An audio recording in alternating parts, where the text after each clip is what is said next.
Bienvenue sur Teach, où depuis un certain moment, nous sommes en train de parler des addictions. Les addictions, c'est un sujet social qui est réel. On est entouré des personnes qui souffrent de toute forme d'addiction et peut-être on en souffre soi-même.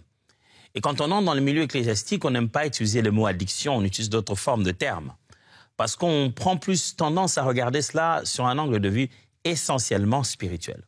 Pourtant, depuis la dernière séance, nous avons vu que bien sûr, il existe une dimension spirituelle à cela, une définition liée au péché ou alors une définition liée aux esprits mauvais. Mais il y a aussi une définition qui est simplement liée à notre état psychologique, au fait que nous avons laissé notre volonté s'affaiblir et que nous avons pris des mauvaises habitudes. Parmi ces mauvaises habitudes qui deviennent maîtres de nous, qui triomphent de nous, il y a un domaine et pas le moindre, puisque ces habitudes trouvent plaisir, trouvent force dans les plaisirs. Et il y a des forts plaisirs dans l'homme lorsqu'il se livre à la sexualité. Une fois plongé dans ça, c'est très difficile d'arrêter quelqu'un. Alors nous allons voir aujourd'hui ensemble avec vous les addictions sexuelles, comment ça fonctionne et comment en sortir. Alors, let's teach. Grandissons ensemble. Si nous avons déjà défini les addictions, donnons plutôt cette fois-ci les formes ou les catégories des addictions possibles. Alors, la liste n'est pas exhaustive, mais lorsqu'on vous entendez parler d'addiction, vous aurez généralement 3 catégories différentes ou 3 formes différentes. Premièrement, vous avez les formes d'addiction qu'on appelle les addictions aux substances. Ça signifie que ça concerne l'usage répétitif et le terme ici est compulsif des substances chimiques. C'est-à-dire que quelqu'un utilise régulièrement et sans contrôle certaines substances chimiques qui sont souvent accompagnées de l'incapacité à s'arrêter, bien sûr, malgré les conséquences néfastes. Elles sont alimentées par des mécanismes biologiques et psychologiques et sociaux. C'est-à-dire quelqu'un, soit dans son corps, il a ses besoins, soit à cause de ce qui passe émotionnellement ou à cause d'un système de vie qui est autour de lui, il devient très vite dépendant des substances chimiques. Et quand on dit substances chimiques, ne vous imaginez pas dans un laboratoire. Il y a des substances chimiques dans ce que nous buvons, dans l'alcool, dans la caféine. Il y a des substances chimiques partout. Alors, n'imaginez pas nécessairement dans un laboratoire, n'imaginez pas que c'est simplement des drogues, ainsi de suite. Mais ça s'appellerait des addictions aux substances et on en parlera. Il existe aussi ce qu'on appelle des addictions comportementales. Deuxièmement, donc, les addictions comportementales sont des dépendances non liées à des substances cette fois-ci, mais à des comportements répétitifs et aussi compulsifs. Le mot compulsif vient pour dire ici qu'on en perd le contrôle et lorsqu'on est presque poussé dans l'action. Ce comportement procure un plaisir ou un soulagement temporaire, mais au détriment de la santé physique, psychologique et sociale et même spirituelle.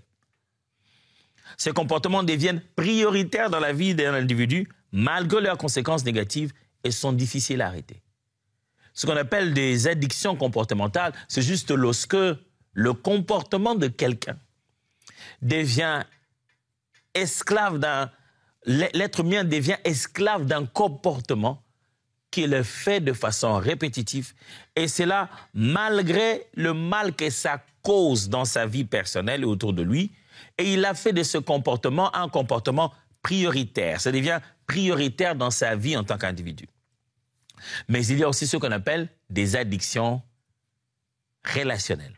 Ici, on parle de dépendance émotionnelle ou affective excessive. C'est-à-dire que quelqu'un devient trop attaché et son bonheur commence à dépendre de la relation qu'il a avec un autre individu. Un individu ou un groupe d'individus. Au point que cette relation devienne toxique, déséquilibrée ou destructrice. Dans ce type d'addiction, l'individu ressent un besoin compulsif de validation. Il veut être aimé, il veut la présence des autres, il veut la sécurité que les autres donnent. Et ça même au détriment de son bien-être et de son autonomie. Il préfère se sentir dépendant. Il préfère être drainé à gauche, à droite que d'avoir sa propre dignité. On arrivera, on en parlera. L'addiction dont on veut parler en particulier maintenant là, c'est ce qu'on appelle l'addiction sexuelle et l'addiction à la sexualité. Donc, ça fait partie de la catégorie qu'on appelle les addictions comportementales. Lisons ensemble 2 Pierre, chapitre 2, versets 17 à 22. 2 Pierre 2, 17 à 22, s'il vous plaît, restez avec moi. Ces enseignants des mensonges sont comme des sources qui ne donnent pas d'eau, comme des nuées de brouillard chassées çà et là par la tempête.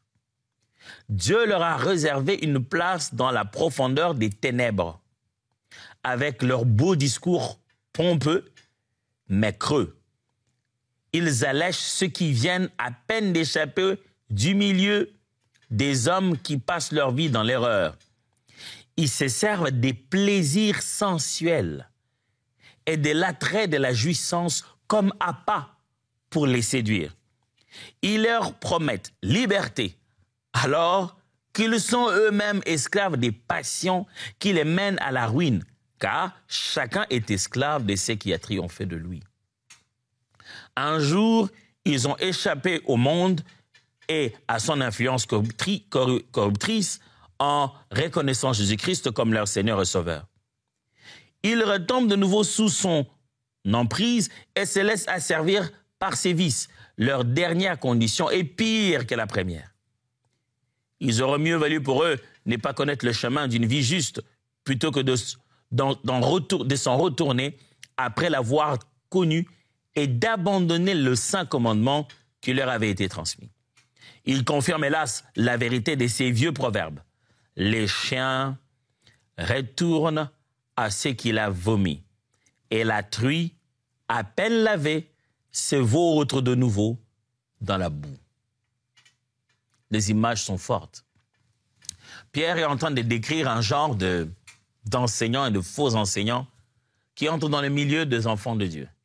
Et comme Jésus l'avait déjà bien prédit, on le reconnaîtra par leurs fruits. Pierre veut attirer l'attention de la qualité de vie de ces personnes. Ils sous-entendent qu'ils sont des prédicateurs, ils annoncent la vérité et ils promettent les gens liberté. Ah, vous serez libres. Mais en réalité, quand on regarde, eux-mêmes, ils sont esclaves. Et comment ils arrivent à tirer ces proies, leurs proies. Ici, mes amis, nous sommes dans le domaine de l'Église. Hein. Il dit comment ces personnes arrivent à tirer leurs proies. Ils les attirent par tout ce qui est sensuel, tout le plaisir. Et ils leur font croire que, écoutez, Jésus est mort à la croix pour nous. Ça signifie que, vous avez la liberté de vivre votre vie. Le Seigneur pardonne les péchés, mais Dieu est un mot d'amour, un Dieu d'amour. Vous savez, des fois, il y a des prédications d'hyper-grâce où on parle d'une grâce excessive, dont le but, c'est juste de dire aux gens que vous pouvez continuer à faire ce que vous voulez. Dieu pardonnera dans tous les cas. Il y a des milieux, quand vous allez, vous entendez de ce qu'on parle. Vous avez l'impression qu'on parle de Jésus, mais il y a un tel degré de sensualité dans le discours et même dans le style de vie surtout, que les gens sont attirés dans ces milieux parce que c'est un tombeau blanchi, un bel endroit pour cacher son immoralité. Mes amis, la sexualité a été créée par Dieu. C'est Dieu qui a créé l'être humain comme ça et qui a voulu que la sexualité soit une chose qui soit vécue dans un endroit où préalablement existe de l'amour sincère et un engagement de l'un envers l'autre. Parce que le mariage est une forme d'alliance. Et la sexualité est l'un des éléments forts de cette alliance. Dieu donc ne nous a pas créés en mettant en nous des plaisirs qu'on ne peut pas satisfaire. Mais quand vous le savez, dans toute autre forme de plaisir et dans toute autre forme de dons que Dieu nous a fait, ce n'est pas parce qu'on en a envie qu'on le fait à tort et à travers. Chaque bonheur que Dieu nous a donné de jouir de notre existence demande 1, un cadre, 2, un temps. C'est-à-dire de se faire au bon moment, au bon endroit, chaque fois. Il ne suffit pas de manger, il faut manger au bon moment, au bon endroit. Il faut attendre le temps et il faut être dans le cadre approprié. Il en est ainsi aussi de la sexualité. Attendre le temps et dans le cadre approprié. Ça ne veut pas dire qu'on n'aura pas déjà atteint un âge où on ressent les envies et les besoins, où on se ressent compétent. Mais Dieu qui a, dans sa parole, présenté les choses pour qu'on puisse atteindre le temps et le cadre, sait pourquoi. Il sait que si on sort du temps et du cadre, même si on a l'impression d'avoir aucune punition, l'avenir demain fera en sorte que nous allons commencer à regretter l'avoir consommé avant, l'avoir consommé en dehors du temps. Frères et sœurs, la sexualité, je continue à encourager, c'est Dieu qui la donne, et la donne comme une bénédiction aux personnes qui doivent vivre leur vie ensemble. Il arrive que l'être humain n'attende pas et qu'il ait une décision de vivre la sexualité d'une certaine manière. Mais que ce soit pour quelqu'un qui a cru au Seigneur et qui respecte le principe du cadre de la sexualité et du temps de la sexualité. Que ce soit même pour quelqu'un qui s'est dit « Ah, vous en faites de trop, cette histoire-là, c'est archaïque, c'est vieux. » Ouais, ben, si on s'aime, pourquoi pas? Dans les deux cas, il y a un moment où on ne contrôle plus. On ne contrôle plus comment on le fait. Ça devient addictif. La sexualité devient comme le même fait de prendre de l'eau ou de manger de cacahuètes. La personne consomme la sexualité de toutes les manières. Il veut voir de la pornographie. Il veut utiliser son corps à se plaire à lui-même. Quand il ne trouve pas de partenaire, et voilà, il se masturbe. Il trouve un moyen de combler tout de suite son besoin sexuel. Pour lui, la sexualité, c'est un peu comme avoir envie de boire de l'eau. J'ai soif, je veux boire de l'eau, je cherche, je bois. J'ai envie de faire quelque chose dans ma sexualité, eh bien, je trouve un moyen de le faire, quel que soit le moyen qui soit à ma disposition. La sexualité peut devenir une addiction. Oh oui, une addiction. Une addiction telle qu'une personne sort dès l'argent, qu'on aura envie de se dire « Wow, mais cet argent, tu l'aurais même mis dans ta propre maison. Tu aurais rendu tes propres enfants et ta femme heureux. » Mais il sort beaucoup d'argent pour se payer des services de sexualité. Parce qu'il veut juste se faire plaisir. La sexualité devient une addiction de telle sorte que certaines personnes n'arrivent pas à fermer l'œil si elles n'ont pas visuellement consommé la nudité ou consommé le fait de voir d'autres personnes en train de poser des actes sexuels. Combien de gens ne sont-ils pas dans l'addiction de la sexualité à l'église? Oh, quand je dis addiction à la sexualité, vous avez pensé que je dis tout de suite que vous commettez l'acte sexuel de façon si régulière. Non, il y a des gens qui sont addicts sous l'addiction rien que de la pornographie. Si bien que ses pensées sont devenues tordues. Les mots ont double sens. Dans une conversation, il entend autre chose. Dans les mouvements des frères et sœurs à l'église, il s'est créé dans sa tête des options qui ne devaient pas exister au milieu des êtres humains normaux. Il n'est plus le même. Il vit dans une culpabilité permanente. Vous savez surtout l'addiction à la sexualité, comme toute autre addiction, c'est un peu comme toujours, hein. Le diable, quand il frappe à la porte, c'est avec la voix d'un enfant innocent. Une fois que tu l'ouvres, c'est la voix d'un loup qui est venu vous terrasser que vous allez entendre. Lorsque l'acte est consommé, lorsque le mal est fait, avec conscience qu'on faisait le mal, la culpabilité vient à une dose beaucoup plus grande que le plaisir qui est passé. Et on regrette, on se dit, c'était que pour ça. L'addiction au visuel, l'addiction ou à la pornographie, conséquence, inceste. Conséquence, on devient même violent physiquement vis-à-vis de sa propre femme ou de son propre mari. On se tourne vers ses enfants, vers ses cousines, son cousin, même des personnes avec qui on a des relations de sang, même à des parfaits inconnus. Les gens deviennent les cas des viols qui se multiplient de plus en plus dans l'humanité. On ne se pose pas la question. Mais quand on regarde la consommation de tout ce qui est sexuel ou à tendance sexuelle, comment ne pas se rendre compte qu'on allait finir avec des résultats pareils? Même s'il faut vendre une tige d'allumettes, il faut que quelqu'un se puisse se dénuder pour ça. La consommation à la sexualité. De nos jours, la sexualité, est beaucoup plus disponible même que l'alcool dans nos communautés. On pousse les gens à ça. Des exemples d'addiction de la sexualité, il y a la consommation excessive de la pornographie, je viens d'en parler. Consommation de la pornographie, encore et encore. Il n'y a pas de bonne mesure pour ça dans tous les cas. La consommation de la pornographie. La pornographie, le mot pornéa dans la Bible justement veut dire que ce n'est pas seulement des images, mais c'est aussi des langages. Il y a des gens qui ne regardent pas, ils ne voient pas de mauvaises images, mais toutes leurs lectures, ce qu'ils aiment lire, ce sont des contenus qui font des descriptions de scènes sexuelles et des scènes de provocations sexuelles. Tu deviens ce que tu consommes. Exemple d'addiction sexuelle, des dépendances aux relations sexuelles occasionnelles. Il y a des gens qui ont créé une dépendance, qui sont arrivés à un degré de dépendance où sa vie par semaine, il veut absolument coucher avec un étranger, quelqu'un qu'il ne connaissait pas. Il veut faire une rencontre qui doit finir au lit. Et comme ça, chaque semaine, il doit faire une rencontre qui doit finir au lit. Oh, même s'il est marié, même s'il a un engagement, même s'il est fiancé. Mais il ne veut pas passer un mois à faire une rencontre avec un inconnu et rester dans cet inconnu-là, dans ces jeux de flirt, jusqu'à finir au lit et conclure. Pour lui, il a fini son processus de donjon. Il a fait sa quête. Il conclut sa quête en ayant gagné le cœur de cette jeune fille, si ce n'est pas le cœur de cet homme. Et quand ils auront fini au lit, ça va. Les relations sexuelles occasionnelles, là, c'est devenu une addiction.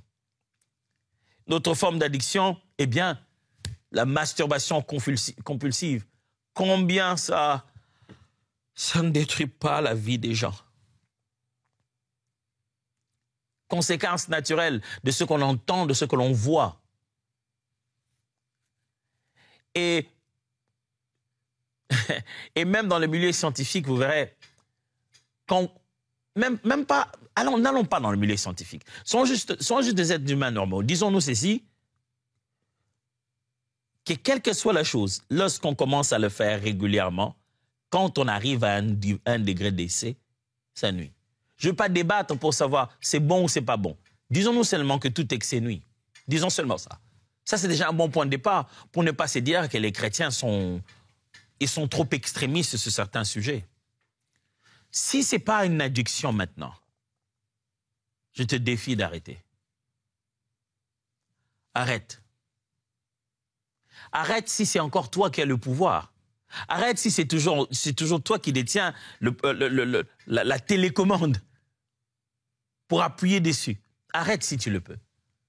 Si pendant que tu penses arrêter, une autre idée vient dans la tête qui va petit à petit te dire non, mais tu n'es pas obligé d'arrêter. Ce que tu penses être ton idée à toi-même, que c'est ta propre décision de ne pas le faire.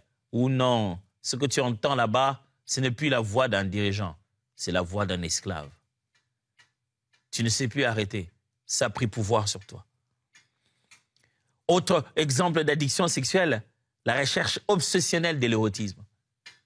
Il y a des gens qui, ce qu'ils veulent, ce n'est pas nécessairement la sexualité, mais tout le plaisir tout autour. Venir entrer en endroit, regarder des personnes habillées peu décemment, moins habillées, ou se déshabiller devant soi.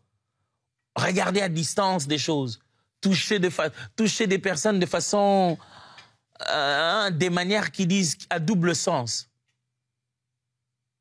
Il veut ça. Il veut en parler, il veut entendre tout ce qui a trait à la sexualité, même s'il ne l'a pas fait. Et c'est devenu une nourriture. Il se nourrit de ça.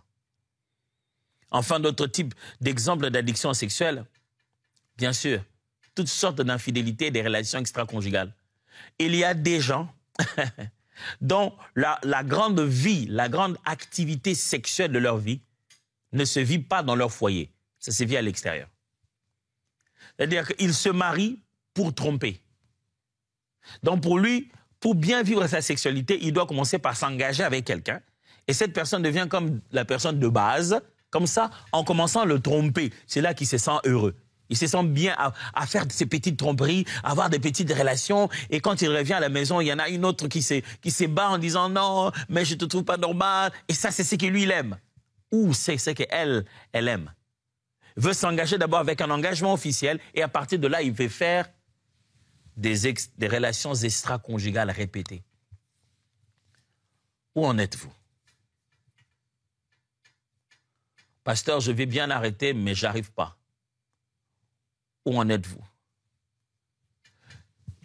Je vais vous commencer par vous lire un très bon témoignage, un merveilleux témoignage. Et vous aussi, n'hésitez jamais de pouvoir nous faire parvenir votre témoignage, que ce soit sur YouTube quand vous nous suivez ou même sur l'application Teach.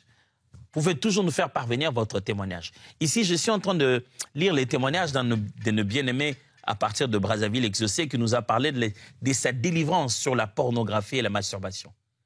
Il parle du fait qu'il avait suivi ce live de prière inspirée. Il y avait un live spécial de prière inspirée qui était concentré sur le grand thème « Sois libre de la pornographie ». Un peu comme nous aujourd'hui, sois libre de l'addiction sexuelle. Et pendant ce moment, les hommes de Dieu en train de prier, il s'agissait de pasteur Jérémie, Yanis, ainsi que Denise, ainsi que le pasteur Omer. Ils étaient en train de prier sur ça. Ils ont même fait une déclaration si claire sur sa personne en disant « Il y a quelqu'un qui est en train de vomir au moment où nous prions ». Il a dit que même dans les temps de prière, il priait, il avait des étourdissements. En ce moment particulier, il s'est mis à vomir des choses qu'il ne pouvait pas imaginer.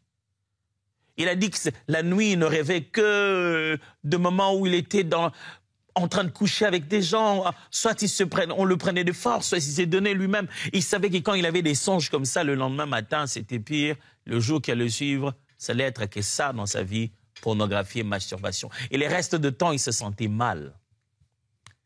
Frère, le diable sait que tu vas conduire la louange. C'est pourquoi il est en train de pourrir ta tête comme ça. Le diable le sait. Il sait que tu es appelé des dieux. Et vous savez quoi?